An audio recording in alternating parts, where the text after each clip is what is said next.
Let's focus now on the riots of the summer of 2020 here in Portland. Remember this video? It was, some would argue, the defining moment of the racial justice protests here in the city after someone threw a Molotov cocktail at Portland police. Today, that person who threw the crude bomb pleaded guilty. As Kyla Boshi explains, that person will spend nearly a decade behind bars for that crime. An Indiana man charged with throwing Molotov cocktails at police and smashing windows during Portland's racial justice protests will serve 10 years in prison as part of a plea deal with state and federal prosecutors. On Tuesday, Malik Muhammad pleaded guilty in Multnomah County Circuit Court. The 25-year-old is facing the stiffest penalty yet, stemming from Portland's violent protests in 2020. Prosecutors charged Muhammad with 28 counts, including attempted aggravated murder. In one case, court records suggest investigators link Muhammad to this Molotov cocktail thrown toward a police vehicle at the old Southeast Precinct. A nearly identical Molotov cocktail was used just 2 days later, say prosecutors, during a demonstration near the Justice Center in downtown Portland.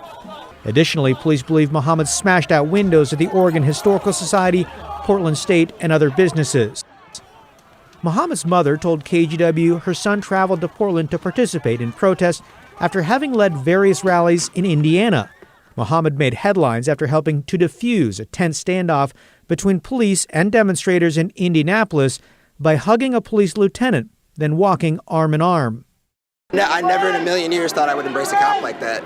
And days after that exchange, Muhammad had a private meeting with Indiana's governor, according to an Indianapolis TV station. Here he was speaking with Wish TV outside the gate after a long discussion with Governor Eric Holcomb about a legislative agenda and other priorities. The 2020 protests in Portland resulted in hundreds of arrests, although many of those cases were later thrown out. According to the Multnomah County DA's office, of the more than 1,100 protest cases, 81% were rejected. 1 year ago, DA Mike Schmidt reinforced his position of pursuing only the most serious protest cases.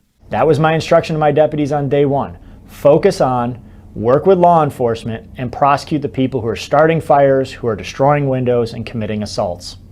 Muhammad is a U.S. Army veteran who was honorably discharged after 3 years in the military. The Indiana man will now serve nearly a decade in prison with the Oregon Department of Corrections. Kyla Boshi, KGW News.